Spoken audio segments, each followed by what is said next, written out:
Fisiopatología de Port, novena edición, página 1362 a 1368.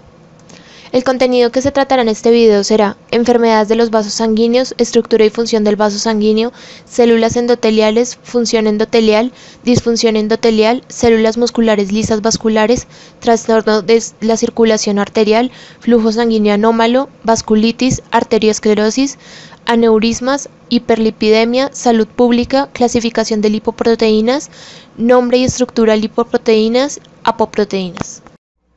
Capítulo 30. Trastornos del flujo sanguíneo en la circulación sistemática. El flujo sanguíneo en los sistemas arterial y venoso dependen de un sistema de vasos sanguíneos permeables y una presión de perfusión adecuada. A diferencia de los trastornos del sistema respiratorio o la circulación central que causan hipoxia y afectan la oxigenación de tejidos en todo el cuerpo, los efectos de la enfermedad de los vasos sanguíneos casi siempre se limitan a tejidos locales irrigados por un vaso o grupo de vasos particulares. En los trastornos arteriales se reduce el flujo sanguíneo a los tejidos, con alteración consecuente del oxígeno y nutrientes. En los trastornos venosos hay interferencia con el drenaje sanguíneo y la eliminación de productos de desecho. Los trastornos de flujo sanguíneo pueden ser resultado de cambios patológicos en la pared vascular, o sea, arteriosclerosis y vasculitis, de la obstrucción vascular aguda por un trombo o émbolo, de espasmo vascular, o de dilatación vascular anómala, por ejemplo, aneurismas arteriales y venas varicosas.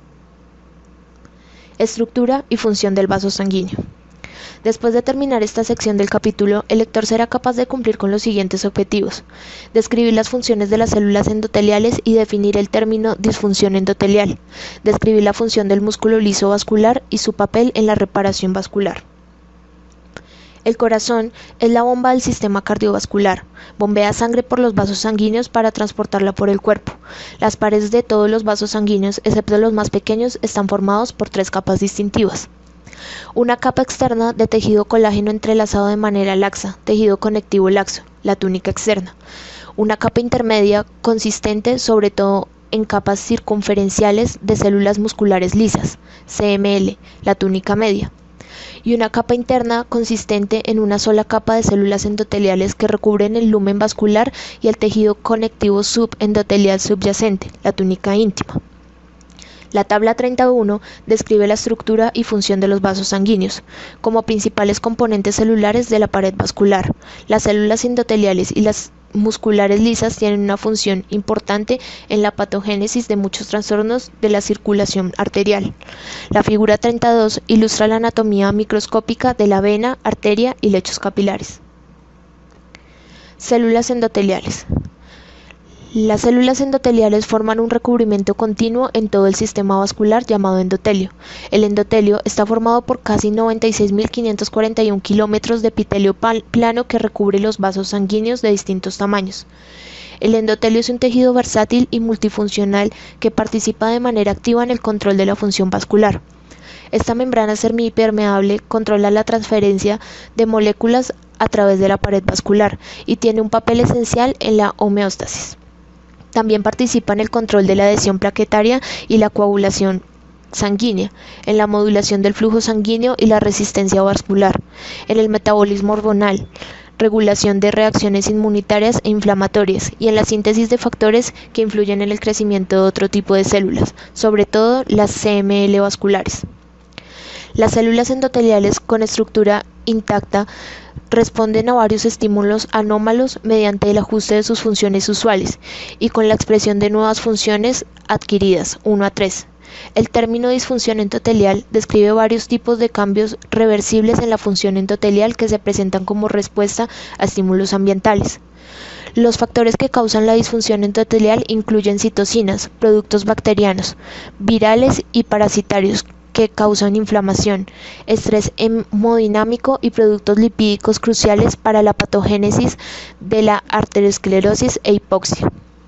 A su vez, las células endoteliales disfuncionales producen otras citocinas, factores de crecimiento, sustancias procoagulantes o anticoagulantes y diversos compuestos más con actividad biológica. También influyen en la reactividad de las células musculares lisas subyacentes mediante la síntesis de factores relajantes, por ejemplo, óxido nítrico, y constrictores, por ejemplo, endotelinas. Células musculares lisas vasculares. Las CML vasculares, que forman la principal capa celular de la túnica media, producen constricción y dilatación de los vasos sanguíneos. Una red de nervios vasomotores de la división simpática del sistema nervioso autónomo inerva el músculo liso de los vasos sanguíneos. Estos nervios y las hormonas circulantes son las generadoras de la constricción de las paredes vasculares. Como no entran a la túnica media del vaso, los nervios no establecen sinapsis directa con la CML, sino que liberan su neurotransmisor, noradrenalina, que difunde a la túnica media y actúa en la CML. Los impulsos resultantes se propagan por las uniones comunicantes de la CML, lo que genera la constricción de toda la capa muscular y reduce el radio del lumen vascular. A su vez, esto aumenta la circulación sistemática. Las CML vasculares también sintetizan colágeno, elastina y otros componentes de la matriz extracelular. Producen factores de crecimiento y citocinas, y después de una lesión vascular migran a la íntima, donde proliferan. Por lo tanto, las CML son importantes para la reparación vascular normal y en procesos patológicos como la arteriosclerosis. Los promotores e inhibidores del crecimiento estimulan la migración y proliferación de las CML vasculares. Los factores promotores incluyen el factor de crecimiento derivado de las plaquetas, trombina, factor de crecimiento de los fibroblastos y citocinas, como el interferón y la interleucina. Los inhibidores del crecimiento incluyen óxido nítrico. Otros reguladores son el sistema renina-angiostensina, angiostensina 2 y las catecolaminas. En resumen, las paredes de los vasos sanguíneos están formadas por tres capas: una capa externa de tejido entrelazado laxo con colágeno, una capa media de músculo liso y una capa interna de células endoteliales. El endotelio controla la transferencia de moléculas a través de la pared vascular y participa en el control de la adhesión plaquetaria y la coagulación sanguínea, modulación de flujo sanguíneo y resistencia vascular, metabolismo de hormonas, regulación de reacciones inmunitarias e inflamatorias, y síntesis de factores que influyen en el crecimiento de otros tipos celulares, en especial la CML. El término disfunción endotelial describe varios tipos de cambios reversibles en la función endotelial que se producen como respuesta a los estímulos ambientales. Las CML vasculares no solo controlan la dilatación y constricción de los vasos sanguíneos, también generan factores de crecimiento y sintetizan colágeno, elastina y otros componentes de la MS, que son importantes para la reparación vascular normal y en procesos patológicos como la arteriosclerosis. Trastornos de la circulación arterial. Después de terminar esta sección del capítulo, el lector será capaz de cumplir con los siguientes objetivos: describir los posibles mecanismos implicados en el desarrollo de la arteriosclerosis, describir la patología relacionada con la vasculitis y vincularla con 4 enfermedades que conllevan a la vasculitis, distinguir entre la patología y las manifestaciones de los aneurismas aórticos y la disección de la aorta. El sistema arterial distribuye sangre a todos los tejidos del cuerpo. Existen 3 tipos de arterias: arterias grandes elásticas, incluida la aorta, y ramas distales, arterias de tamaño mediano como las coronarias y las renales, y arterias pequeñas y arteriolas que pasan por los tejidos. La función principal de las arterias grandes es el transporte de sangre. Las arterias de tamaño mediano están formadas sobre todo por CML, dispuestas en forma circular y espiral. La distribución del flujo sanguíneo a los diversos órganos y tejidos del cuerpo está controlado por la constricción y relajación del músculo liso de estos vasos. Las arterias pequeñas y las arteriolas regulan el flujo sanguíneo capilar. Los distintos procesos patológicos tienden a afectar a alguno de estos tipos distintos de arterias. La enfermedad del sistema arterial afecta la función corporal porque altera el flujo sanguíneo. El efecto del flujo sanguíneo anómalo depende de las estructuras afectadas y la extensión del compromiso del flujo. El término isquemia denota una reducción en el flujo arterial hasta un nivel insuficiente para cubrir las demandas tisulares del oxígeno. Infarto se refiere a una zona de necrosis isquémica en un órgano causado por la oclusión de su suministro arterial o drenaje venoso. La discusión de esta sección se enfoca en los lípidos sanguíneos y en la hipercolesterolemia, arteriosclerosis, vasculitis, enfermedad arterial de las extremidades y aneurismas arteriales. Puntos claves. Trastornos de la circulación arterial. La arteriosclerosis es una enfermedad progresiva caracterizada por la formación de placas fibroadiposas en la íntima de los vasos medianos y grandes, incluidos la aorta, arterias coronarias y vasos cerebrales. Los principales factores de riesgo para la arteriosclerosis son la hipercolesterolemia y la inflamación. La vasculitis es la inflamación de la pared de los vasos sanguíneos que produce lesión y necrosis de estos. Puede afectar a las arterias, capilares y venas. El proceso inflamatorio puede iniciarse por lesión directa, agentes infecciosos o procesos inmunitarios. Los aneurismas son una dilatación localizada anómala de una arteria causada por debilitamiento de la pared vascular. Conforme aumenta el tamaño del aneurisma, también se eleva la tensión en la pared del vaso, que puede romperse. El mayor tamaño del vaso también ejerce presión en las estructuras adyacentes. Hiperlipidemia. La hiperlipidemia es un exceso de lípidos en la sangre. Los lípidos se clasifican como triglicéridos o grasa neutra, fosfolípidos y colesterol. Conforman un grupo diverso de compuestos con muchas funciones biológicas clave. Los triglicéridos, que se utilizan en el metabolismo enérgico, son combinaciones de ácidos grasos libres condensados con una sola molécula de glicerol. Los fosfolípidos, que contienen un grupo fosfato, son elementos estructurales importantes de las lipoproteínas, factores de coagulación sanguínea, la vaina de mielina y las membranas celulares. Aunque el colesterol no está compuesto de ácidos grasos, su núcleo esteroide se sintetiza a partir de ácidos grasos, por lo que su actividad química y física es similar a la de otros lípidos. Las concentraciones altas de colesterol sanguíneo, hipercolesterolemia, participan en el desarrollo de la arteriosclerosis, con el riesgo que conlleva de infarto cardíaco y accidentes cerebrovasculares.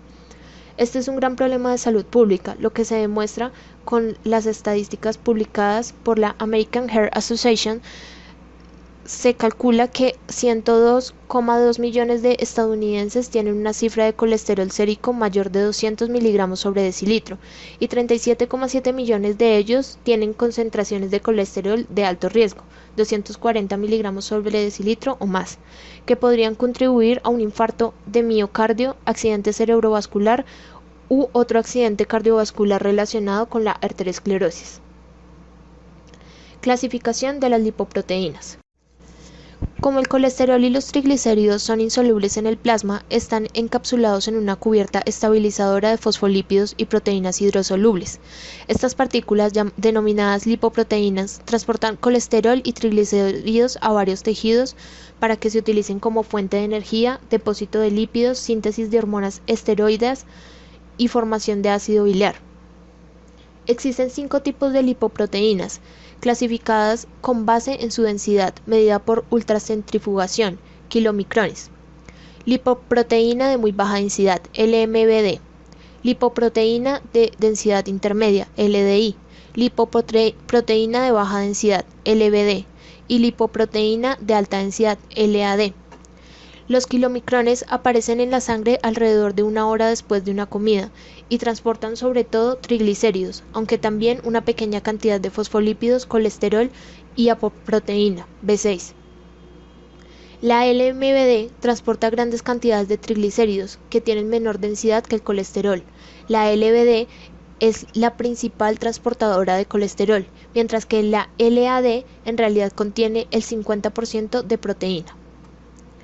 Cada tipo de lipoproteína consiste en un complejo molecular grande de lípidos combinados con apoproteínas.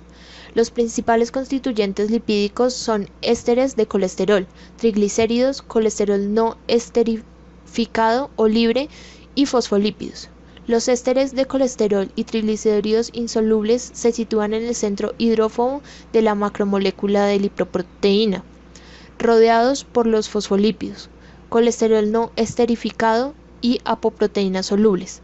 El colesterol no esterificado y los fosfolípidos proporcionan una carga negativa que permite que la lipoproteína sea soluble en el plasma. Existen 4 tipos principales de apoproteínas: A, ApoA1, ApoA2 y ApoA4. B, ApoB48, ApoB100. C, ApoC1, ApoC2 y ApoC3. Y E, ApoCE. Las apoproteínas controlan las interacciones y el destino metabólico final de las lipoproteínas. Algunas apoproteínas activan enzimas lipolíticas que facilitan la separación de lípidos de las lipoproteínas. Otras sirven como sitio reactivo que reconocen los receptores celulares. Así participan en la endocitosis y metabolismo de las lipoproteínas. Las principales apoproteínas de la LBD es la ApoB100, mientras que la de LAD es la ApoA1. Los hallazgos de las investigaciones sugieren que los defectos genéticos en las apoproteínas participan en la hiperlipidemia y arteriosclerosis acelerada.